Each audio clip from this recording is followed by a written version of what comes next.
I had a chance to meet Kobe for the first time in 2007.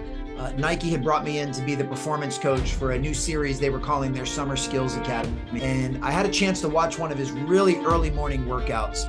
I expected to see a lot of flash, a lot of sizzle, a lot of sexiness in the drills he was doing. And instead, he was doing very basic drills. I mean, he was pounding away at the fundamentals. I mean, he was doing stuff, I kid you not, that I had taught to middle school age players. And I went up to him later that day at camp and I said, you know, Kobe, you're the best player in the world. Why were you doing such basic drills this morning? And I remember it like it was yesterday, and it still makes the hairs on my neck stand up. You know, he smiled that $1 million smile. He gave me a very friendly wink, but he said in a serious tone, why do you think I'm the best player in the world? Because I never get bored with the basics. And that phrase changed everything for me. You've had a love for basketball your entire life. Like, it's obvious that there's a passion there. Give us that backstory. And then also, who was your favorite team growing up? Because you had to have someone you lived and breathed and loved, right? Absolutely. Well, I'll start with the second question first. So as I grew up, I was actually a huge UNC fan, was a huge Dean Smith fan, huge Carolina Tar Heels fan. Certainly Michael Jordan took that to a whole nother level.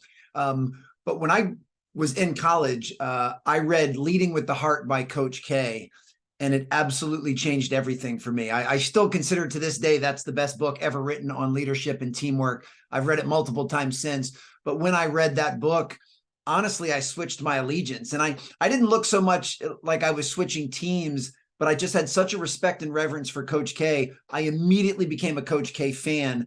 But because he was so intertwined and so closely associated with Duke, you pretty much become a Duke fan by default if you're a Coach K fan. So I really did switch my allegiance, and I've been a diehard Duke fan and a Blue Devil fan ever since. I had a chance to meet John Shire when he was an All-American in high school. So I will continue to be a Duke Blue Devil fan. That's awesome. As now John's taken the reins. And, you know, I love that you started by kind of saying that basketball is a major pillar of my life, because in my quick synopsis of my story, that's probably the most fundamental portion.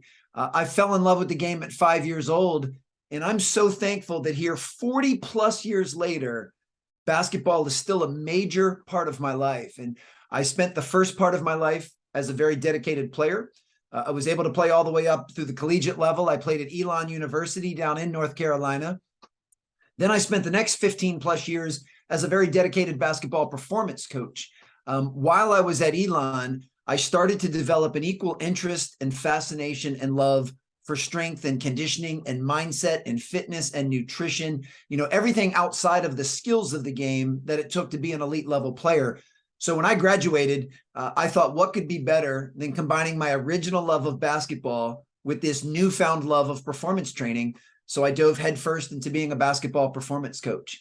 And I did that up until 2017, when I made another pivot. And the current iteration of what I do is now keynote speaker and author. And really, I take all of the lessons and principles and strategies that I learned through the game and through some of the players that you mentioned, and I teach folks how to apply those to business.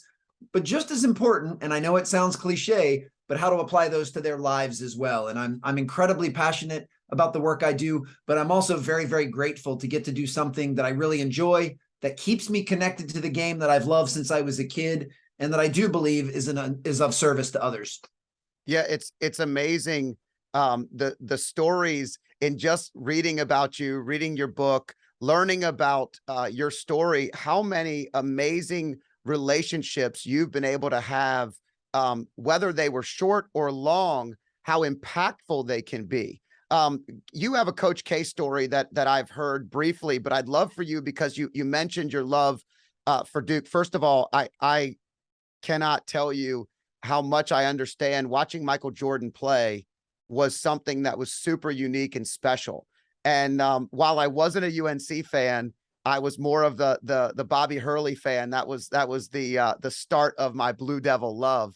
But I definitely could see how, like, Dean Smith and Coach K were just the peaks of the game, and to be able to have them go head to head on a regular basis every year was awesome. So you have it, Coach K. The switching of allegiance is fair, but when you talk about Coach K, give our listeners a little bit of your Coach K influence, because I think you got to meet him at one. I know you got to meet him. You just mentioned it, but what was the meeting like, and what did you glean from that meeting, or how many more were there after that?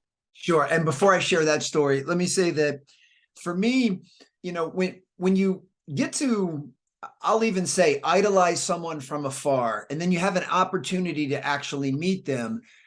It's always fascinating to me when someone can live up to or even exceed the pedestal that you've put them on. I've certainly met some people that I admired from afar and met them, and they actually fell well short of expectation. It was almost as if the persona they were putting out in the world was different than who they were as a person. And I say that for a couple of reasons. One, that is really important to me, that because I put content out on social, because I speak on stages and I write, people are going to form an opinion of me and how I lead my life, my character, my priorities, my core values. And I work extra hard to make sure that when I have a chance to meet someone, even if it's virtually like this, I want to not only live up to that, but I want to exceed that. I actually had a chance to meet Dean Smith a few times because I went to the Carolina basketball school in middle school and high school. I went to the UNC camp and was always blown away at how present Coach Smith was. These camps were massive. There were 700 or 800 players that would come through this camp in a single week. And he would stand on the hot asphalt outside and would physically shake hands with every player while we got our picture taken. Wow. So I have several players of a much younger and scrawnier version of my current self with pictures with Dean Smith, who at the time was on the Mount Rushmore of college basketball coaches. And, for a guy like that, at that point in his career, to take the time to look you in the eye and shake the hand of every single player that came through his camp, I just always was incredibly impressed by that. But then when we switch gears to Coach K, if you fast forward to 2008, I was working as the performance coach at Montrose Christian, which is a small private high school right outside of Washington, D.C.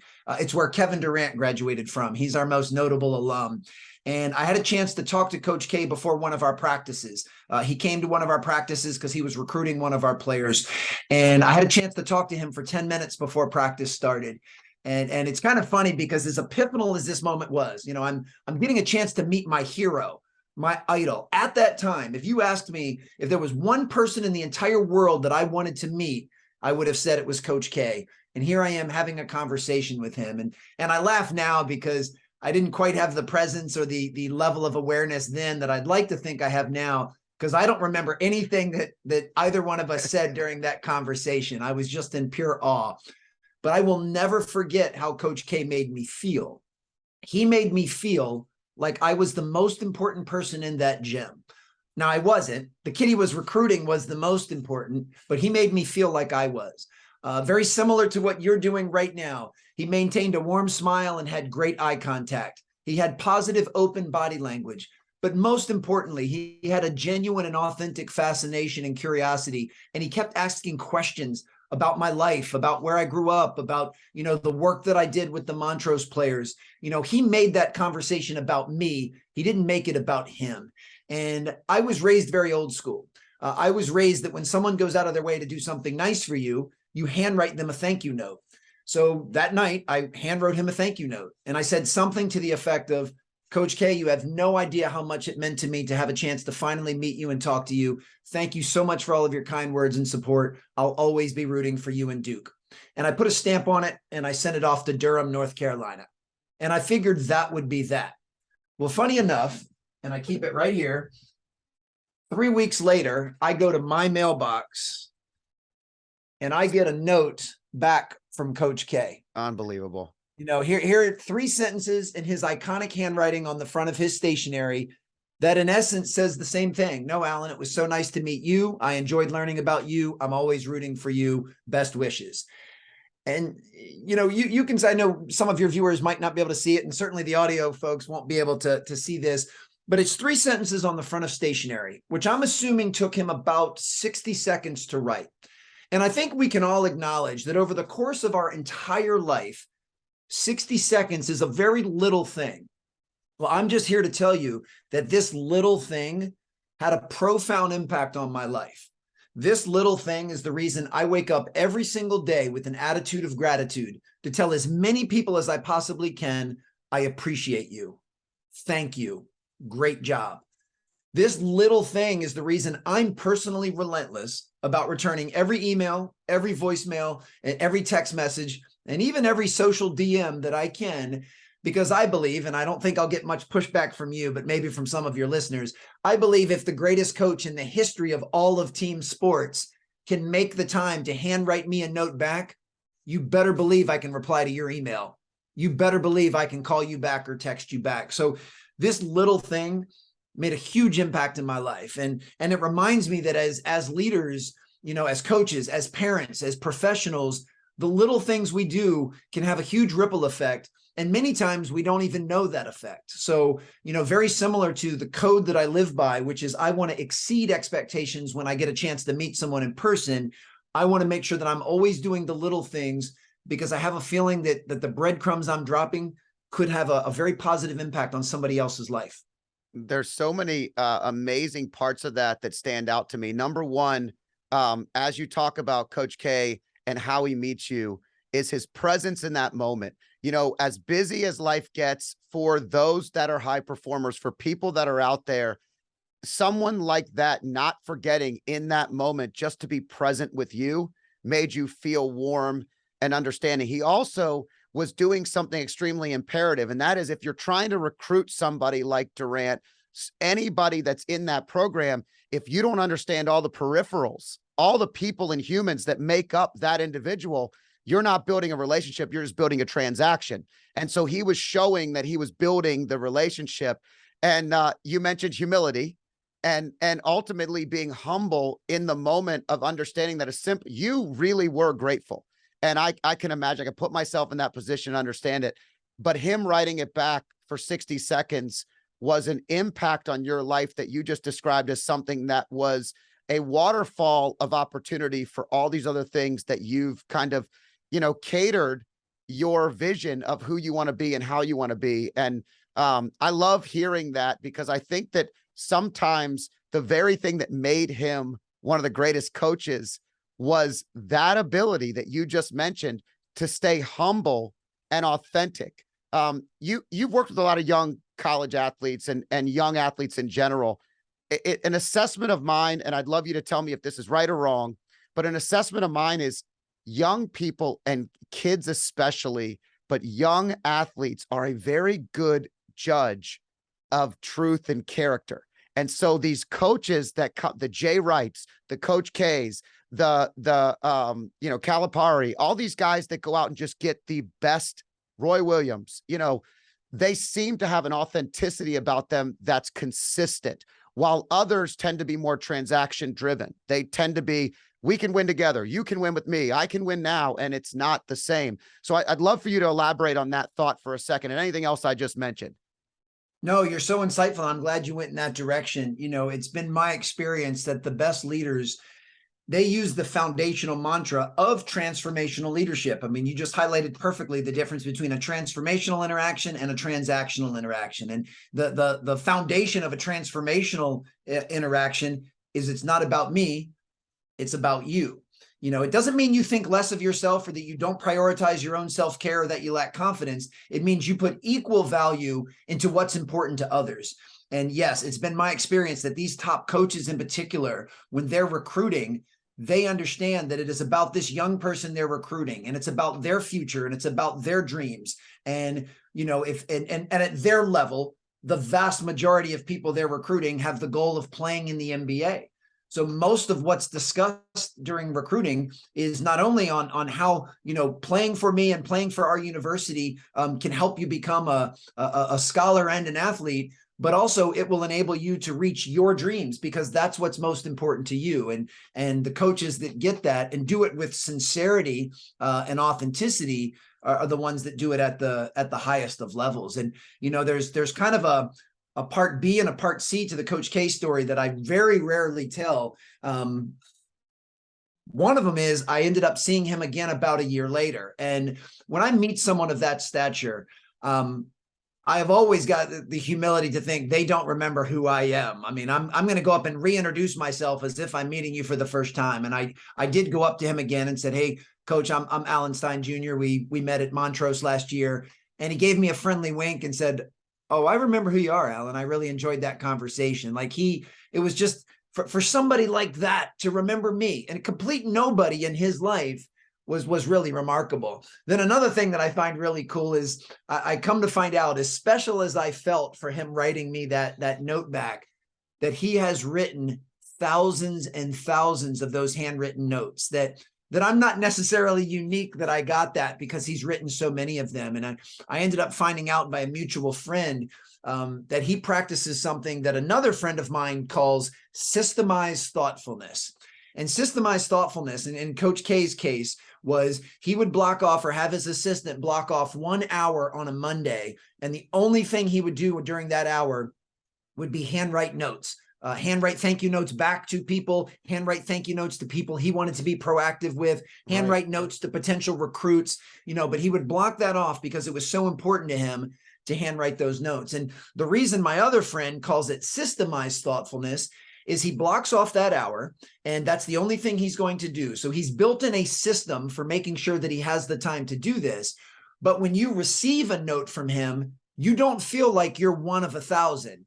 You feel like you're one of one. You feel like the only thing he did was wake up that day and write you a note, because that's how much you mean to him. So it doesn't detract from the thoughtfulness that you receive, but he systematized that. And I just think that's a brilliant way to do that, because I've told that story on some pretty big stages around the world. And I've had several people come up to me after and say, oh my gosh, I have a note from Coach K. Like, I had a similar experience. And I just think that is absolutely remarkable that he was able to spread that much goodwill. And we're talking about a time period before social media and before things could kind of go, viral digitally. Right. This guy's going viral old school way by writing handwritten notes and letting people like me preach from the pulpit about what it is that he did. So yeah, I think that shows his level of character, his level of attention to detail, and how much he valued the little things. And, he did that for over 40 years at Duke. It's absolutely mind boggling. Intentional leadership is so important. When you talk about the systems, a lot of people have systems for their day for work, right? A lot of people have systems for how they coach when it's a coaching situation for whatever sport you're in. But very few people actually intentionally create space to do things that are impact driven. And you're describing something that's intentional. And just for the listeners, one more time, what your friend calls it. Systemized thoughtfulness. Okay. Her name is Neen James. She actually wrote a brilliant book I think it's called How to Pay Attention, or something along those lines. I should know the title. I've read it a few times. But yeah, she's the one that coined that term. She's a brilliant speaker and author, but she says systemized thoughtfulness. Build into your schedule, into your plan, the things you're going to, and it doesn't just have to be handwriting notes. It can be anything that you want to do that will be received as and perceived as being thoughtful. But, if we just say, yeah, I'm going to write, I'm going to write Scott a note back, and we just kind of throw that out there, there's always other things that pile up and we never get around to it. And then I'm ready to do it, but now I can't find my stamps, or I can't find my stationery, or my pen's out of ink. All right, I guess I'm not going to do that now. When if you build that in every single Monday morning at this time, I will always spend 1 hour writing notes, and, start doing the math on that. Let's assume he can crank out 30 to 40 of those in a 60-minute block. And he does that, 45, 50 weeks out of the year. And he coaches for 42 plus years. That's a whole lot of handwritten notes going out in that time. Yeah. And when you build a habit in something, the other thing that happens is you're also creating something that now you're consistently looking for in other parts of your day. See, when you're intentional about that thoughtfulness, and that system is part of your process, I talk about it in the same way, but I call it the habit of daily impact. And I utilize it as something that when you're in your own self, you're in your own space, and you find yourself, we all do this, right? We are having a bad day. I put air quotes, because even bad days, when you love your life and you love what you do and you love all the things that are going on, it seems stupid, but occasionally there are days that are tough. The fastest way to get out of that is to do something that Coach K had systematized in his life. I mean, the fastest way to get out of your own way and your own ego is to provide something for somebody else. Oh, I love that. because I come from an athlete background, I build my days and I structured my days very similar to how I did when I was an athlete. And personally, I love structure. I love routine. I love consistency. So my primary vocation is as a keynote speaker. And I view my keynotes or my workshops, that's my game day. Like that's when the lights go on. When my mic goes hot, that is the jump ball of what I do for a living. Right. And I have a pregame routine that I follow no matter where in the world, literally and figuratively I am, before I go speak. And part of that routine is the morning when I'm going to speak, I always write 2 thank you notes. I write one to the person that hired me or the client that's bringing me in, and I have a little gift that I give them. And then I always write a thank you note to the housekeeper in the hotel that I'm staying, to show an appreciation for someone that does work during the unseen hours. And I always write those 2 things as soon as I wake up on the day that I speak. And it always lifts my mood. It always makes me feel good. I'm writing these things because my goal is to make those people feel good. And yet in return, it ends up making me feel good. And it's funny because even as I'm verbalizing this to you, I should probably wake up every day and write a couple of thank you notes because it helps fill my bucket. But I absolutely make that part of my pre-speaking routine, and it always helps me start the day on the right foot. Yeah, it's funny. I talk about giving being selfish, and it's the funniest thing when you say it, but giving is the most selfish thing that you could do because you feel better than anything else you do. And that it always comes back. It may not be immediate, but I love the way you described how Coach K impacted your life with that letter.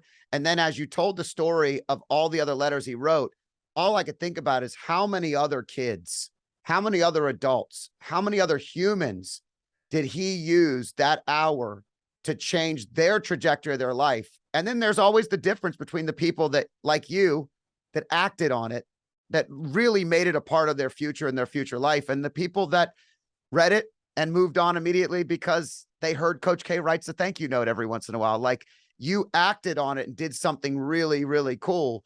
And I think even in that conversation, he probably could tell that you were somebody that was worth investing time and energy into. He probably has that ability, being as good of a leader as he's been for so long.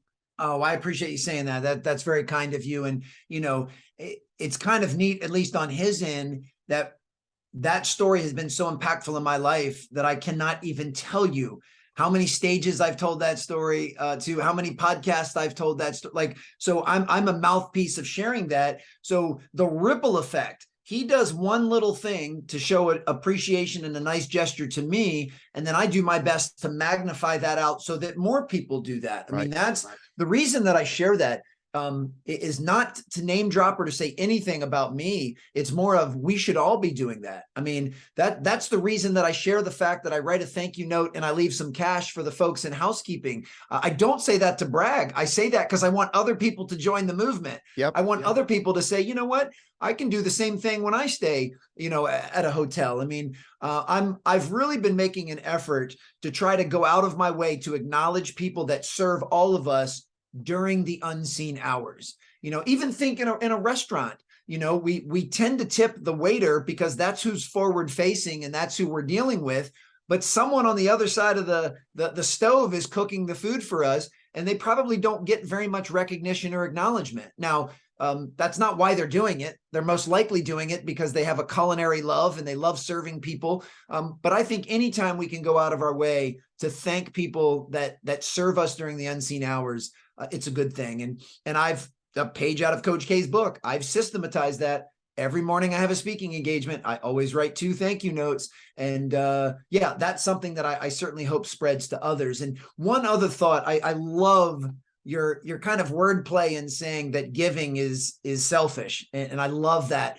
Along those lines, I find it interesting in society that society often thinks when we make time to fill our own buckets, or we make time to go work out, or we block off time to go read or meditate, that we're being selfish because we're not serving our clients or customers, our colleagues, we're not serving our family. And very similar to the word flip you just did, see, I think it's the opposite. I think when we make time to fill our buckets, that is being selfless because now we have more in the tank to serve others. If I go get a workout in the morning, I'm going to be a better father that day. I'm going to have more energy and be a better speaker. That's also part of my pre-speaking routine, is working out.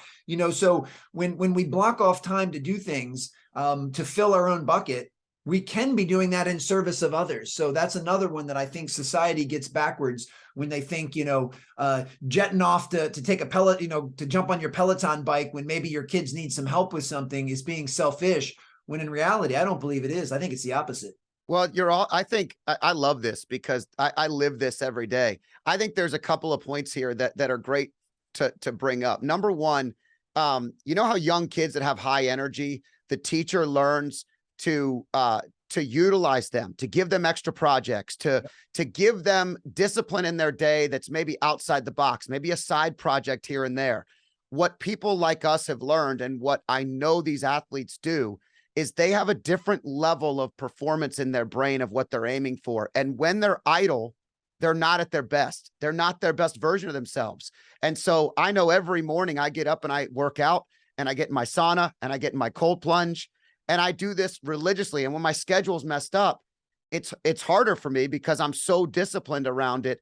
But I do often tell my children and my wife, I'm like, guys, I know you think I'm crazy, but this helps me to be the best version of myself, because without these things, sometimes my energy cannot go towards the best things. So Absolutely. I want it to go towards the best things. And so you almost create these walls of success. So, if I stay in these lines, it's going to be really positive. And so selfless is crucial. What do you have a morning routine that you utilize or that you do? And I know you travel a lot with your schedule, but is there a home one and a road one? How does it work for you when it comes to the discipline of your daily activity? I absolutely have a morning routine. And for me, it's more of, I've kind of got some guidelines that I follow consistently, but within those guidelines, it gives me a little bit of flexibility.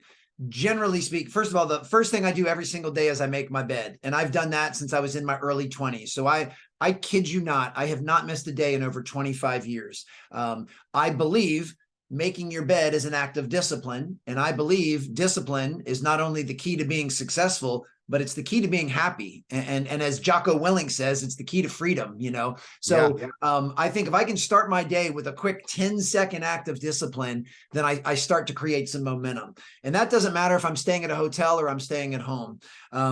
After that, my primary rule is I don't check my phone. I don't check text messages, emails, or social media for an hour until an hour has passed since I've been awake.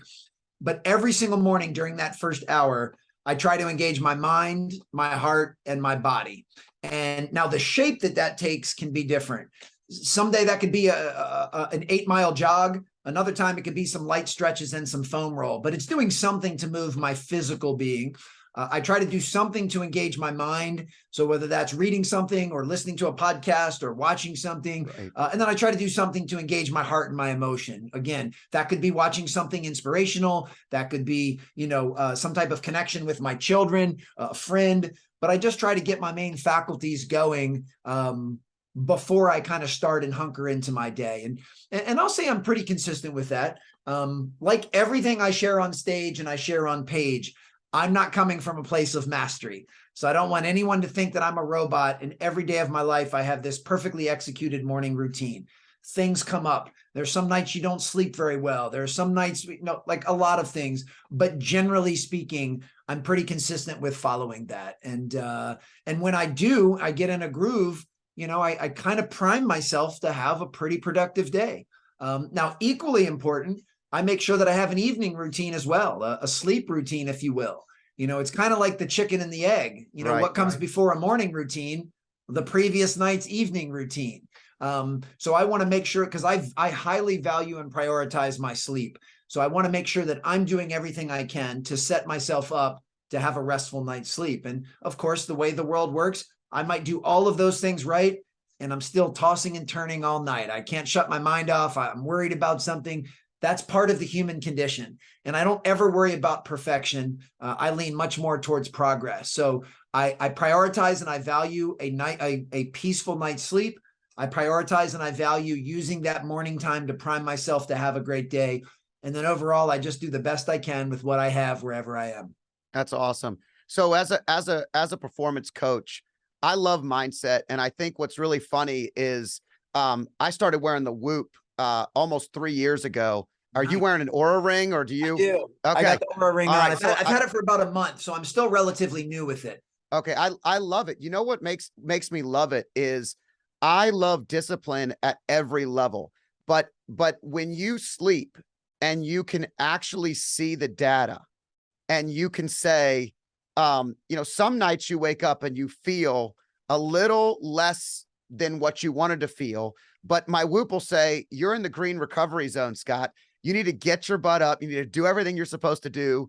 And then there's other days where I'm in the red zone and I'm like, all right, well, my body internally, I feel great, but maybe something else is off. I love the accountability of that. It just having some level of accountability. How are you liking it in the first month? And then are you seeing athletes utilize these? I see people in business all the time. I know you're seeing it from the stage, but where are you seeing it utilized? And what do you think of the accountability piece of that discipline? Well, I'm so glad you went in this direction. This will be a fun portion of our conversation. So I'm relatively new. As I mentioned, I've only, at the time of this recording, I've had the Aura ring for about a month. And I have the discipline to look at all of the data it provides through a very sterile lens. I don't look at it as good or bad or right or wrong. I certainly don't use it to be critical of myself. I just use it as data. And I've always believed the old adage, and I don't know whoever said this first, but that which gets measured gets improved. So just the mere fact of having this, I think actually heightens the attention I pay to getting quality sleep and to monitoring my heart rate and to knowing when I need to rest, knowing when I can go hard. So I do find that helpful. The slight trick with it is I'm very consistent with my sleep routine. And yet some nights I just don't sleep very well. I mean, I can still follow to a T all of the things I do. I take a warm shower a couple hours before I go to bed. I wear some blue blocker sunglasses at night. I choose to watch something on Netflix that just allows me to zone out, that there's not a ton of critical thinking going on. I keep my place really cool. Like my place is like a meat locker. It's like 66 degrees in here. Oh man. My room is blocked out. So there's no light in my room. Like I take a CBD gummy an hour before I go to bed. Like I do a lot of things to increase the chance I'll get good sleep. And yet that doesn't always produce the result we want. And what I find interesting is, as I mentioned, on the days I'm speaking, that is my game day. Well, if I wake up on game day and the Aura ring says, Alan, you had an awful night's sleep and you are in no way ready to perform today. Well, what am I supposed to do with that information? I have to compartmentalize it and say, okay, I got to push through anyway, because I'm a professional and I'm being paid to deliver a service, and I'm going to do this to the best of my ability, no matter what this thing says. Yeah. But it is interesting because on the days I wake up and it says, man, you had a great night's sleep, you are ready to crush it today, you do feel a little extra pep in your step. You have a little extra swagger and confidence going, oh yeah, man, I'm going to turn up the heat on my workout today. I'm going to get a few extra things done. So the jury's still out for me on exactly how I should be using the information that I get. But if nothing else, I'm a competitor, as I'm sure you are, and I like the gamification of it. Yeah. So I like knowing that if last night I did not get a good night's sleep for whatever reason, well, tonight I'm going to. And sleep is a funny one because you can't will yourself into better sleep and you can't force it. That usually will cause more stress and anxiety than anything else. But yeah, so far I'm finding it to be really interesting, and I like tracking all of this. So I can go back and say, consistently, did I get better sleep in December than I did in November? And if the answer is yes, then I'm going to keep doing more of what I was doing. If the answer is no, then I'm going to go back to the process and the system, and I'm going to make some tweaks. Anytime you're not getting the outcomes that you want or the outcomes you think you're capable of getting, go back to the process. That's where we start to make the tweaks, if you will, is in the process. Yeah, that's great. I do love it. And you do have to take it with a grain of salt, because the bottom line is there are days you wake up in the red zone or you didn't sleep as well, and you got to perform. It's we'll call it our own version of the Michael Jordan flu game, if you will. Yes. But the key is the data buildup provides future benefits. It's sort of like in marketing. A lot of people will say, I run a big wine festival, and for years there was arguments as we transitioned to social media that social media was better than the print advertising, and the print advertising was outdated. And these things were, there were 3 or 4 different versions of advertising and marketing that we were doing.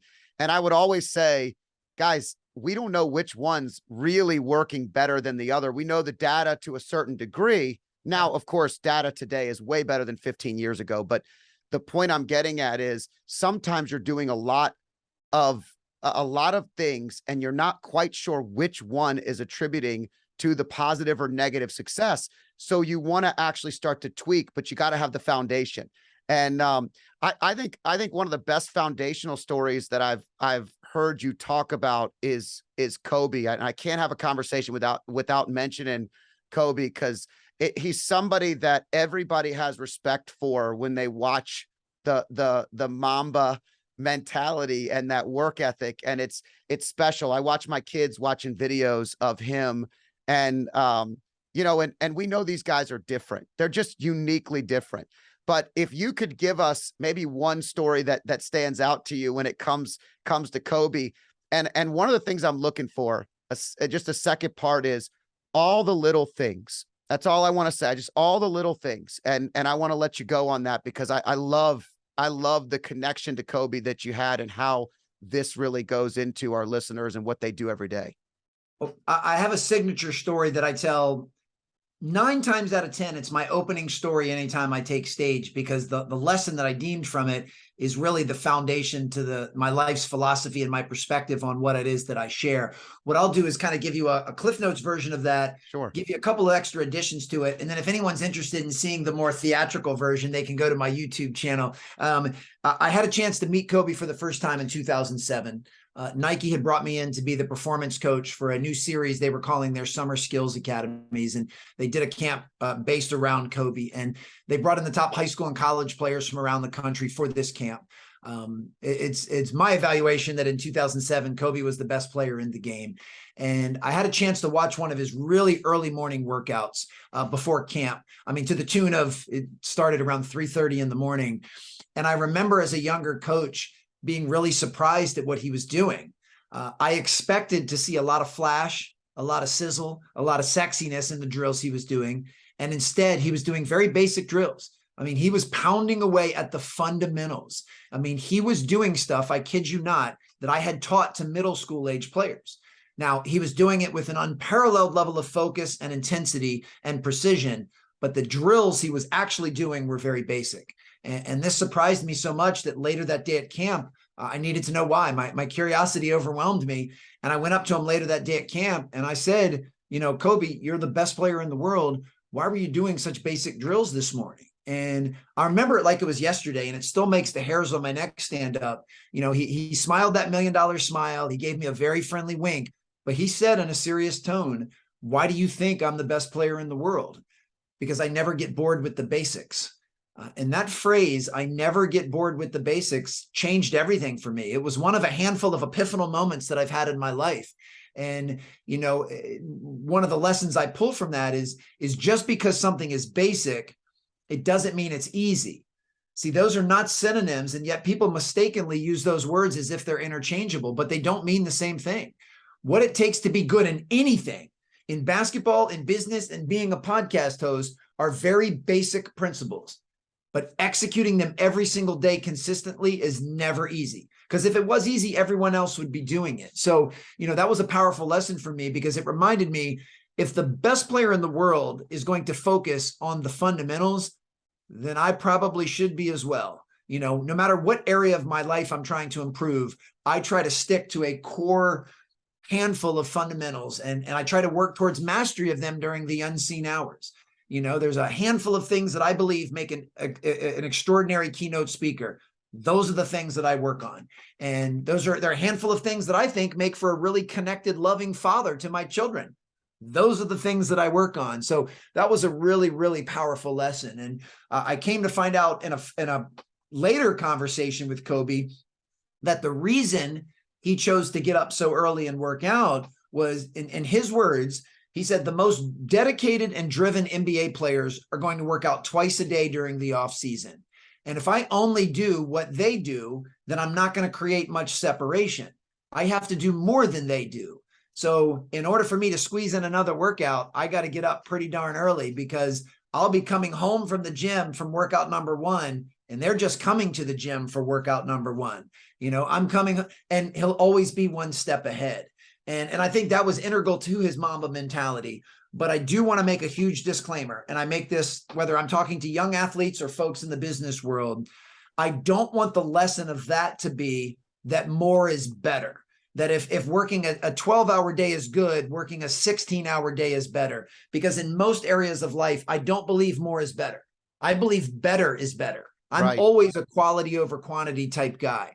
But the reason that I liked it was Kobe identified a way that he thought he could gain an advantage, and he went all in with that. And that's what I think is most important from that part of his mentality. It's not about just doing more.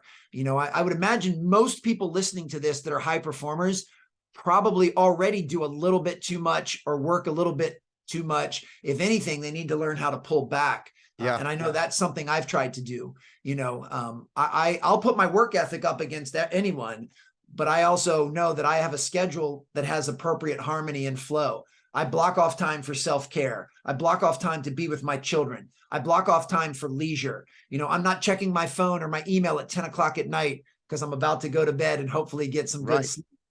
So I've tried to accomplish more by doing less. And to me, that's the ultimate freedom.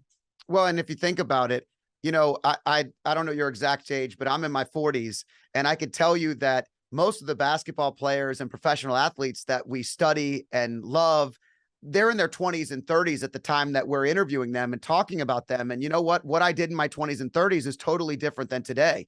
I have to prioritize and disciplined, systematic approaches to self-care and the other things, because if you don't, you'll never get it. You almost have to make it a part, because you'll lose yourself in the work.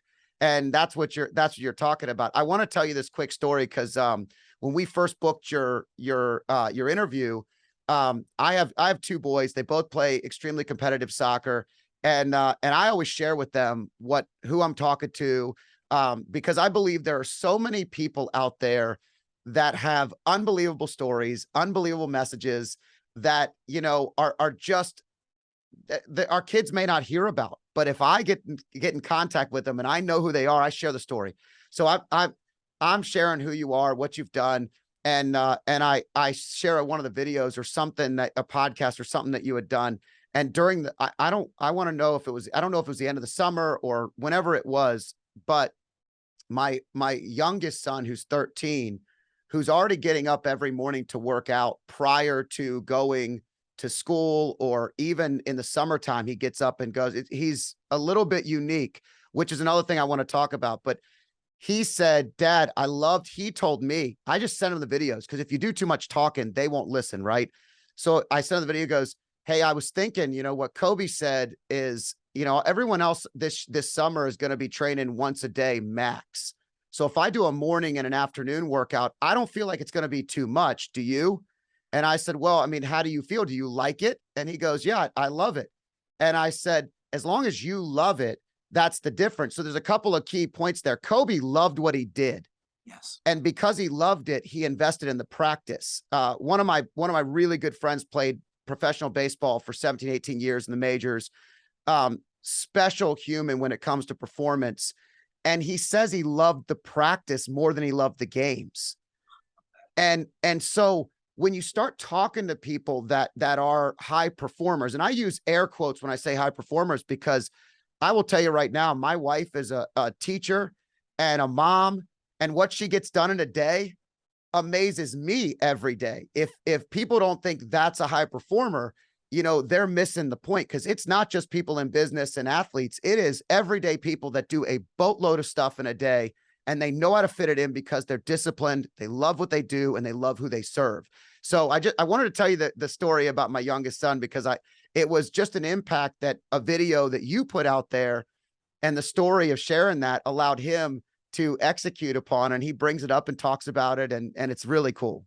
Oh man. Well, as a fellow father, and I think we're very similar. So I'll be 47 coming up in January, and I have 12-year-old twin sons and a 10-year-old daughter. And yeah, so as a fellow father, boy, that story really warms my heart, and I really love that. I really commend your son's maturity for asking such an insightful question at that age, which is, I kind of want to adopt this philosophy, but I want to make sure that I'm not doing too much. Hey, what do you think?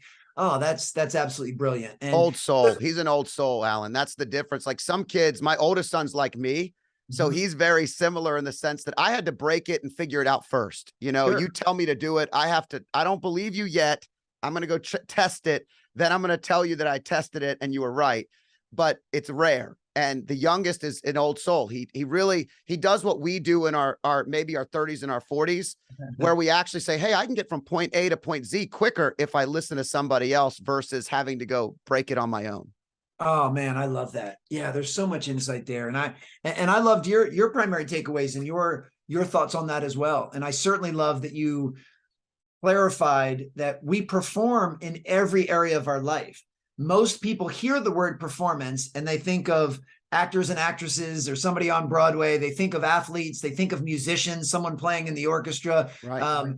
And those are performances, but we perform in every area of our life. And one of the reasons I'm so passionate about the work I do is these tenets of high performance have such high utility that they apply to every area. I mean, everything we talk about will help a basketball player or a soccer player become better at their craft. They will help moms and dads parent more effectively and more in a more connected fashion. They'll help somebody be a better sales professional or an executive. These things aren't compartmentalized. And because I don't really believe excellence can be compartmentalized. I think we need to keep the switch on. And I've always believed that the old cliche, how you do anything is how you do everything. And that if you have personal pride and you pay attention to details and you sweat the small stuff and you have a passion for what you do, that's going to exude in every area of your life. And to me, that's something that gets me really excited. Yeah, when you talk about Kobe, it's interesting because there are a lot of extra stuff. And you made a great point that it's not always extra time that you have to put in or extra work. But I do like the part about the extra because it's the little things and the extra things that Kobe was doing. It was focusing on the basics. It was, think about the Coach K analogy we used earlier, where you said the way he was in building that relationship and understanding the people around Kevin Durant, not just Kevin Durant, right? Well, that could be flipped for the players. Imagine if I'm a young player and I'm trying to make the U.S. national soccer team so I can go to the World Cup and hopefully win in the next round this week to Netherlands, which I'm super excited about. But let's say I want to do that. Every player that's in the pool is great. Yes. But all those little extra things, the extra little practices, the shaking of the coach's hand, the building of the relationships with the coaches, it works both ways. It's not just the coach investing in you, or your boss investing in you. It's you investing the other way around, because I feel like those are the things that people forget. They're like, only the person in power is supposed to be the one that's investing, but it works both ways. If I want something, I need to focus on those little extra things. And those are the things that really seem to stand out. If you're at that training and the coaches recognize you, what made Coach K recognize you versus does he recognize everybody, or did he recognize you because it was the extra things? It was the eye contact, the shake of the hand, the thank you note, the combination effect of the little tiny details that I really love that part of the story. Oh, well, I appreciate that. And that's actually a conversation that I had with my twin sons not that long ago. It was a couple of weeks ago. So Luke and Jack are 12 years old. They're in 7th grade. So here, middle school is 6th, 7th, and 8th grade. Okay. And all 3 of my children, including my daughter, are all basketball players. And it's kind of funny because I absolutely did not push them in that direction. If anything, I've encouraged them to play other sports and do other activities, but they keep coming back to basketball. And, all 3 of them have told me that they have the goal of playing college basketball. That is not a goal that I set for them. There is no pressure for me. My kids know I love them unconditionally. Whether or not they even play basketball doesn't have any effect on my love for them. But they've said that's their goal. So I believe my job as their father is to help kind of guide them on that path, especially since I know what it takes. I played college basketball and I've worked with hundreds of college basketball players. So the main filtering system I use with my children is in any of the decisions they make. whether it's how long they spend on their phone or whether or not they're playing Fortnite or what they choose to eat for breakfast. I constantly keep them within the guidelines by saying, did making that decision take you closer to being a college basketball player, or did it take you further away? If it's sunny outside and you have a half-court basketball court in your backyard, which my kids are fortunate enough to have, and you choose to sit inside watching TikTok for an hour, did that take you closer to being a college player or further away? And I don't say it to guilt them or to shame them. I don't say it to push them. I certainly don't force my kids to do anything. I just give them that little gentle nudge or reminder. And I let them know that if your goal is to be a college basketball player, then you need to make as many decisions as possible that are in alignment with that. And I've told them, I don't expect you guys to be perfect. I'm far from it.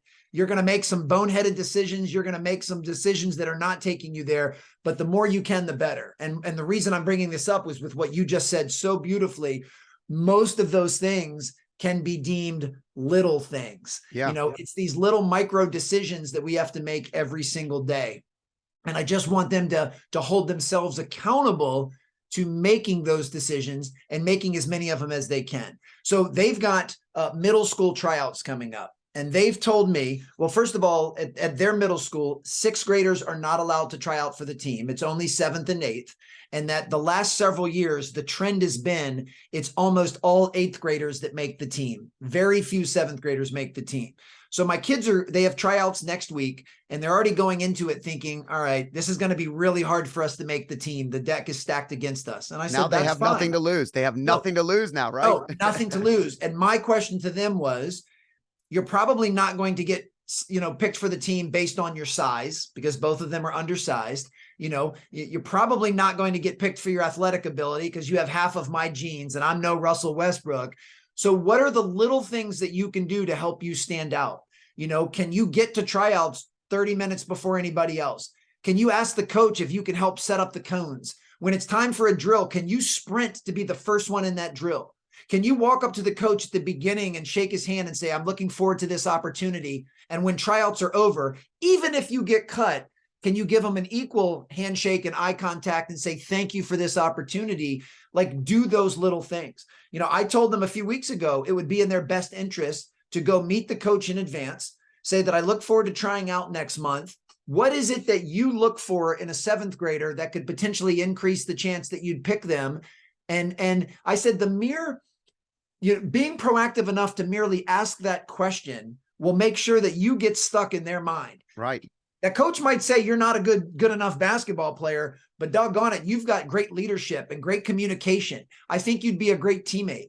I might pick you up just to be the 15th man on the team because I need that to reverberate with everything we do here. So, and I let my kids know this is not about trickery or manipulation. This is about being proactive and going above and beyond to do all of the little things that will position you to get what it is that you want. And if you do all of that and you still get cut from the team and you don't make it, it's going to sting. It's okay if you're upset.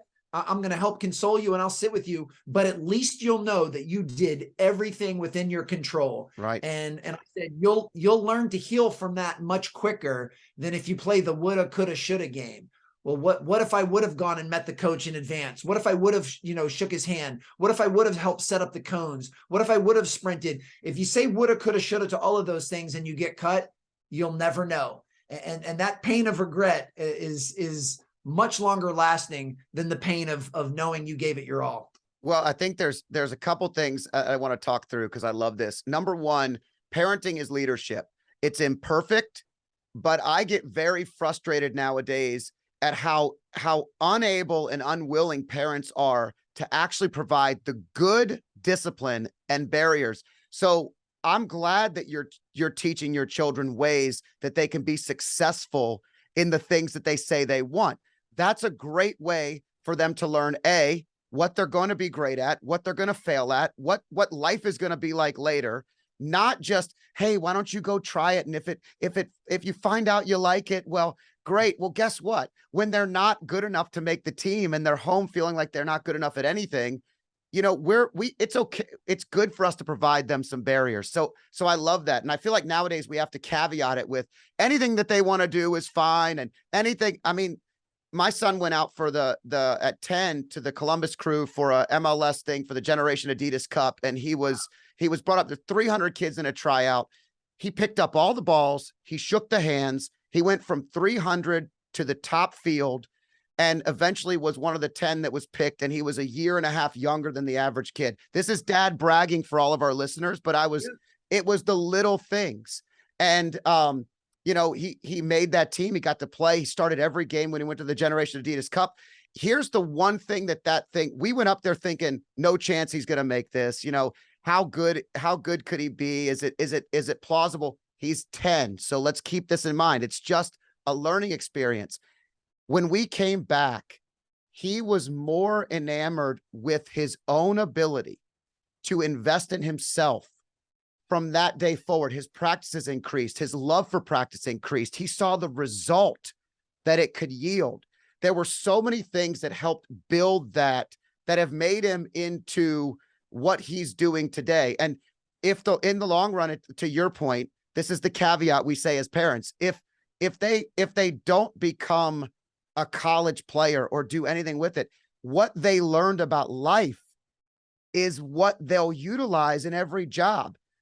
John Maxwell, the great leadership guru, I was in a room where he did a small presentation many years ago, and there were, you know, let's say 50 people in this room as a part of his coaching program. Before this thing became tens of thousands of people, there was just a few people, and it was awesome.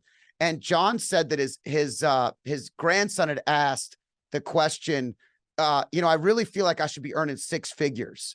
And he had just got into college, and he was an engineer, and he was working for a big company. And John said, well, I'll tell you how to make six figures.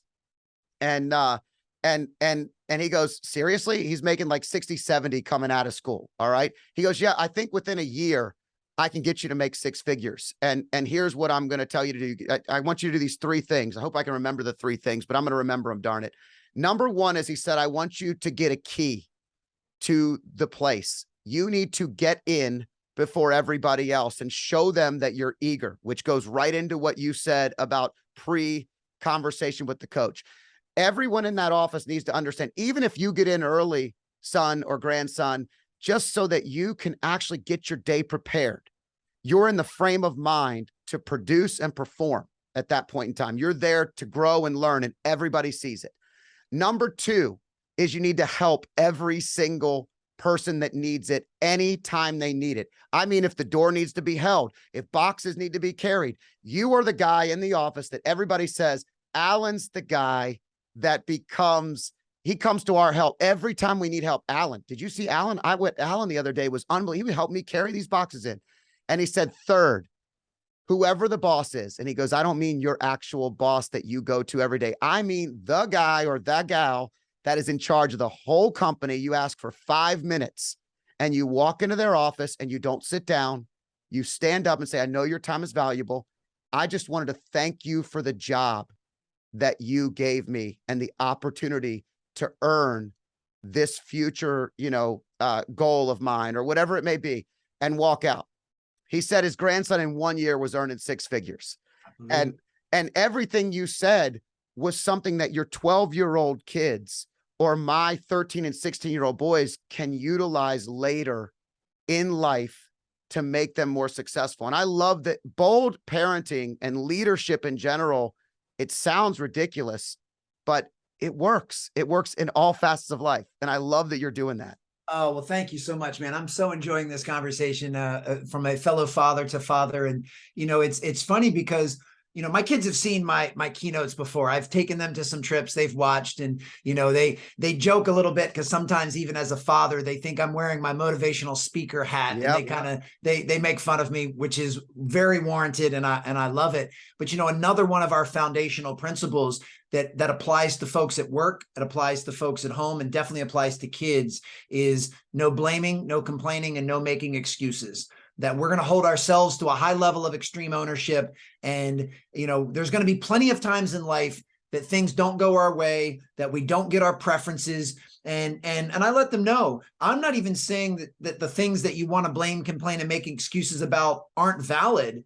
I'm just saying that making excuses, blaming, and complaining isn't going to help the situation. So, when my kids have this tryout in a couple weeks, if for any reason they don't make the team, I will not let them blame, complain, or make excuses about it. I'll allow them to express their emotions. I'll allow them to be disappointed, to be upset, to be angry, to be frustrated. That is totally fine. I never want my kids to suppress or ignore or resist their feelings. Now, my kids know there are appropriate ways to show your feelings, and that there is nothing wrong with being angry or upset, but you can't use that to be disrespectful or diminish or do anything that could be, lashing out or harmful to someone else. So you are allowed to be angry. You are not allowed to behave that way. And my kids know that we use emotion as information, not as a directive.